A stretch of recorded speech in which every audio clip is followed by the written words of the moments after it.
Now that the hype has died down and the DJI Osmo Pocket 3 has been out for a few months, is it really worth it? Like any camera, the Pocket 3 definitely has strengths and weaknesses, but this has become my favorite camera to film with in 2023. And just in case you're wondering, nobody's sponsoring this video, but after using this camera for a few months, I feel like it's time for an update video. Let's break down the strengths and weaknesses of the DJI Osmo Pocket 3. When I first got the Pocket 3, I didn't think there'd be any way I'd be as enamored with it as I am, but there's something about this camera that just makes it a lot of fun to shoot with, and I think that comes from a variety of different reasons.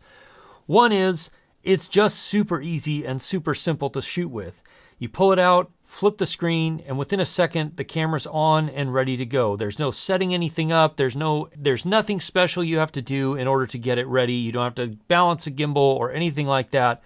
It's just quick, easy, and intuitive, and it gives you incredibly good results, especially when it comes to the stabilization. But we'll dive into that more a little bit later. The footage coming out of the camera is really good. It's way better than it should be from a camera of this size. The new 1-inch sensor that DJI has put in there gives you 4K, and it gives you slow motion up to 4K 120 frames a second, which is great and absolutely usable for most things. And especially now that they've updated the firmware to give us 10-bit D-Log in the 4K 120, it makes it really, really nice. But the normal mode has also been updated with 10-bit footage. Now you won't see as much of an improvement here because it's already a baked-in color profile, but it does add a little bit more color depth and just gives you a little bit more flexibility in post if you're going to shoot in normal color profile. One thing that DJI did in the Pocket 3 that I absolutely love is give us control over sharpness and noise reduction. So if you're shooting in low light, or if you're shooting in areas where you don't want things to be super sharp, or you prefer to do that in post, which I do,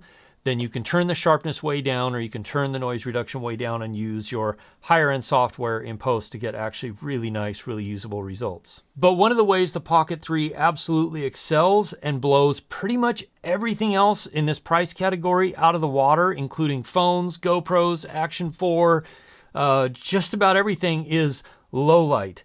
The low light performance off the Pocket 3 is nothing short of incredible for a camera of this size. Here you can see I'm like an hour before sunrise out filming in the city. Now, yes, there's lots of light in the city, but I've used this to film where it's an hour after sunset and it's really dark, like getting very difficult to even see with my eyes, but the Pocket 3 still looks great, really clean image in the low light mode. Now, the one downside of the low light mode is you only get the normal color profile. They don't give you an option to do D-Log or D-Log-M or anything like that. You can only film that in the non-low light mode, which is fine. If you have good noise reduction software in post, then you can do that and you still get very good and very usable results. But the low light out of this camera is insanely good. And filming in low light is where the gimbal stabilized camera really comes into play, because it's not reliant on the image to actually stabilize what the camera is seeing, which is what phones and action cameras all do. They rely on a combination of gyro data and what the image coming into the camera looks like.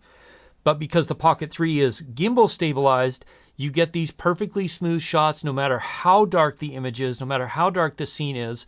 And so you can get much, much, much better low light performance out of the Pocket 3 than you can with any other camera in this price point. It's just nothing short of amazing how good the image coming out in low light and how smooth the image coming out of low light is. And speaking of gimbal stabilization, because this camera is a gimbal stabilized camera and it performs so well in low light, I've tested how much and how well this gimbal can stabilize footage by going in helicopters and filming, which it's done incredibly well, walking around very uneven terrain, and it's handled it really well. Now, there is a trick to getting the best footage out of any gimbal camera, whether it's a large gimbal like an A7S III with a DJI Ronin RS2 3, or something small like this. It's how you walk. If you want to get rid of that up and down motion, you have to walk heel toe, and make your movement through as you're walking through a scene as smooth as you can. Now, I have a whole video coming up about how to get like pro level footage out of the Pocket 3, but having this tiny little gimbal stabilized camera in your pocket and being able to pull it out in tight places like a helicopter and get really smooth footage when everything is moving and vibrating and bouncing around, it really is incredible. And using it in the car is incredible. It just does a great job with one caveat, and that's where one of the weaknesses comes into play, and it's not unique to the Pocket 3. It's pretty much across the board with most gimbals, and that's when the G-forces start to push one direction or the other, like you're in a car turning a tight corner or banking hard in an airplane or a helicopter, sometimes it will throw off the IMUs knowing which way is up and down because the G-forces are not being applied directly up or down. So then it will start to throw off the horizon, usually a little bit, and it fixes it once you like go out of the sharp turn or anything like that. But if you're in an aircraft where you're banking hard left, hard right, sometimes the horizon will start to go off a little bit depending on how the aircraft is flying. If you like the way this footage has looked, all of this has been graded with my LUTs, which are linked down in the description, and you can go buy a LUT pack and grade your image to look just like mine. It starts with a conversion LUT that basically takes the D-Log-M footage and converts it to 709, so it looks very good straight out of camera. But there's some also, you can stack some other, look LUTs or grades on top of the footage if you want to, and make your footage look however you want it to look. One thing that a lot of people in the comments of my videos at least have complained about is the out of focus background. Now this is partly just a matter of physics, sensor size, and lens design. Because of the aperture that this is set at, you can't not get an out of focus background like you do with an action camera because this is a larger sensor, 1-inch sensor, and because of the aperture, you're just gonna get that little bit of blurry background with things that are closer. Personally, I like this because it helps to isolate your subject against the background, which causes your audience to focus in more on who is talking to the camera or what you're showing the camera. And speaking of that, the autofocus on the Pocket 3 works really well. Now here is one of my complaints about it is I hope DJI gives us a way in the future to change the speed of the autofocus changing from near to far distance or far to near distance because it's a little bit fast and a little bit snappy right now. I would love to slow that down just a little bit, but it works really well. I hardly ever have it miss a subject that I don't want it in focus. And if you put something really close to it, it immediately snaps really close to the really close object. And then if you take that object away, it right away snaps to whatever's behind that object. And in general, the autofocus performance has been fantastic. So personally for me, I like the autofocus background because to me, it looks better and it feels more cinematic and it makes it feel like you're shooting on a much higher end camera than you actually are, which is great.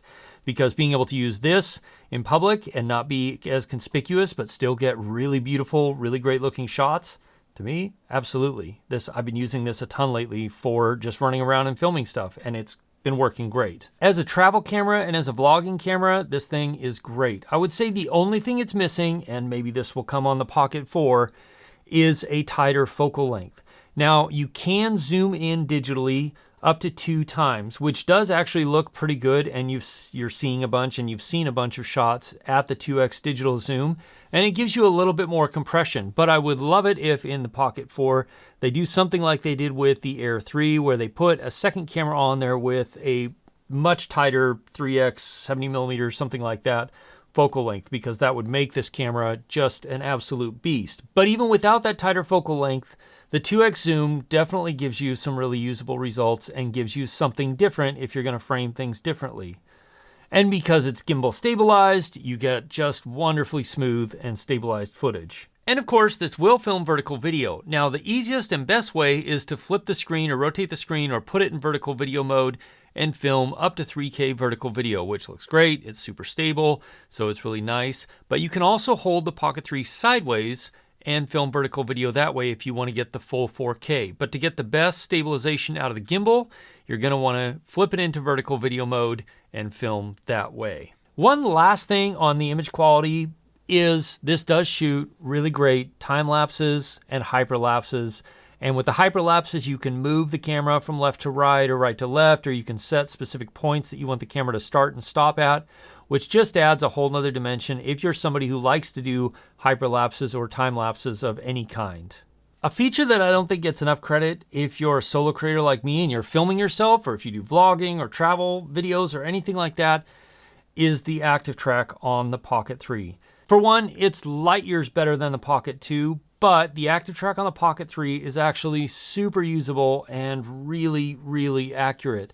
You can set this camera down on a selfie stick or somewhere nearby and then track yourself as you move through a scene. And it works incredibly well, even at a long distance away. And its ability to reacquire a subject after you say move behind a tree or a bush or something like that, even at a great distance, is insanely good.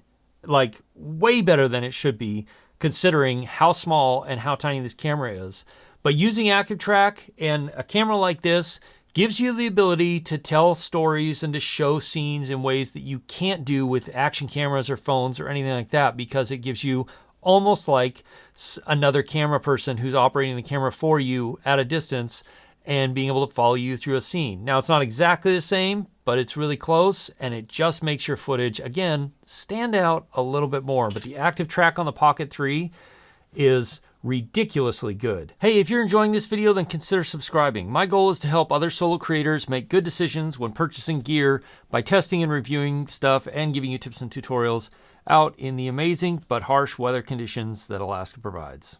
And this is where we come to the biggest weakness of the Pocket 3, which is sort of a weakness, but also not really a weakness, is its photos. It only takes 9 megapixel stills. Now it can, the stills that come out of it are really nice, and you can get raw stills out of it, so you can actually push them around and edit them in post. But the reason this camera performs so well in low light is it doesn't have a lot of megapixels. So 9 megapixel stills are fine for social media, they're fine for posting online, but you're not gonna be able to print these out very large. You're not gonna do much beyond that. Like, I wouldn't use this for any sort of professional photography work. For snapping pictures of fun stuff, of family stuff, of just things you wanna remember, yes, absolutely. And it does have a really nice panorama mode and a wide angle mode where it stitches together 5 different photos in a horizontal motion or 9 photos in a large square to give you a wide angle photo, and those look nice. They absolutely turn out great, and they're definitely something I would post online. But the biggest weakness of the Pocket 3 are the photos. It is not a photo camera. While it does take nice photos, being that this is pretty much an ideal travel camera and vlogging camera, it's really important to have good audio. So how does the audio on the camera sound? This is insanely bright out here. I should watch the ZV-1, see what sort of framing I'm capturing with these guys. Anyway, and it's also insanely cold.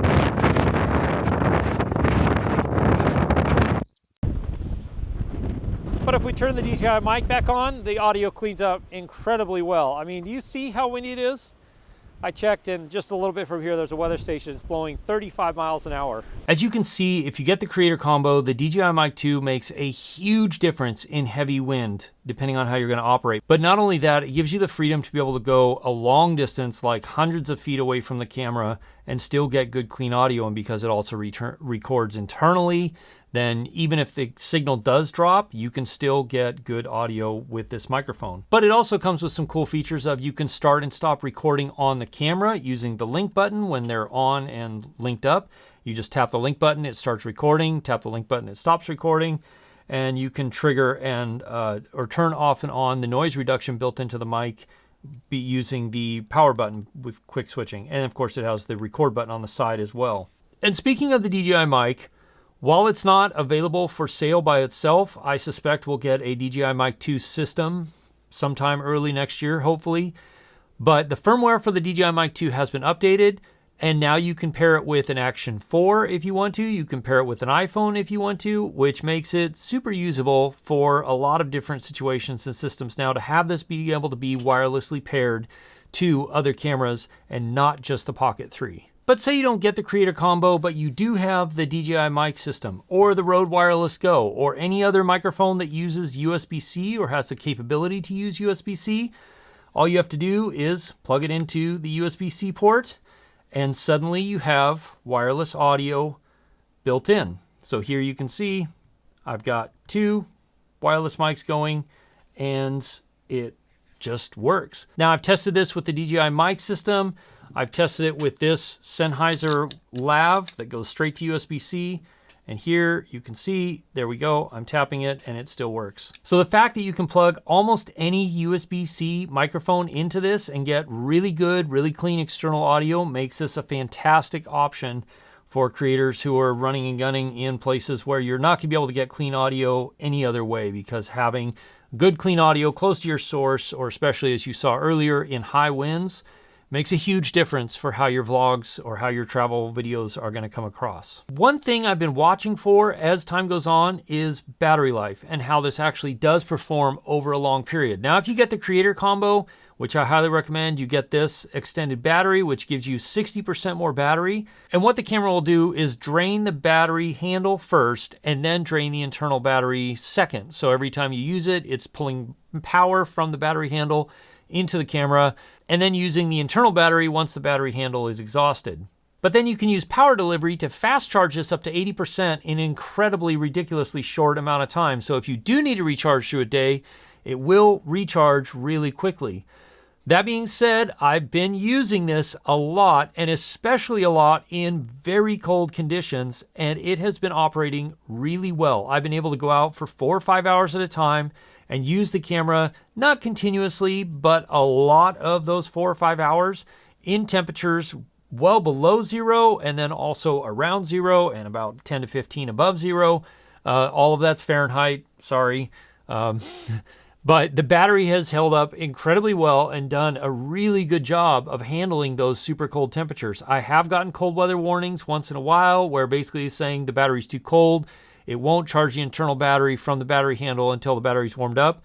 But if the camera's on for a few minutes, it does warm up enough with the internals that then everything works like it should. On the price, coming in at $519 for just the unit by itself, or $669 for the creator combo, I would highly recommend the creator combo, because getting the mic 2 and the battery handle, to me, make it absolutely worthwhile. And being that the camera is still under $700, I think it offers terrific value for what you're gonna get. If you're not doing a lot of photo work, this is by far, I think, one of the best travel cameras and vlogging cameras that's on the market currently, because it's super simple to use. It's fast and intuitive to set up and start recording.